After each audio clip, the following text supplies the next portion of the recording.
সারা দেশের ন্যায় জামালপুরের ইসলামপুরে শুরু হয়েছে 3 দিনব্যাপী ভূমি সেবা মেলা। সাধারণ মানুষের দোরগোড়ায় ভূমি সংক্রান্ত সেবা সহজ এবং হয়রানিমুক্তভাবে পৌঁছে দিতে উপজেলা ভূমি অফিসে মেলার আয়োজন করেছে। সকালে মেলার শুভ উদ্বোধন করেন ইসলামপুর উপজেলা নির্বাহী কর্মকর্তা নাজমুল হুসাইন। উপজেলা ভূমি অফিস প্রাঙ্গণে আয়োজিত এই উদ্বোধনী অনুষ্ঠানে বিভিন্ন সরকারি দপ্তরের কর্মকর্তা, স্থানীয় জনপ্রতিনিধি এবং বিপুল সংখ্যক সেবাগ্রহীতারা অংশ নেন। সহকারী কমিশনার ভূমি রেজওয়ান ইফতেখারের সভাপতিত্বে এবং উপজেলা সিনিয়র মৎস্য কর্মকর্তা জাকির হোসেনের সঞ্চালনায় উদ্বোধনী সভা অনুষ্ঠিত হয়।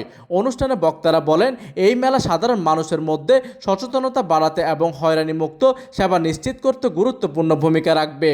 এইদিকে উদ্বোধনী অনুষ্ঠান শেষে মেলা প্রাঙ্গণে সরাসরি সেবা গ্রহণে ব্যাপক আগ্রহ দেখিয়েছেন বিভিন্ন শ্রেণী পেশার মানুষ।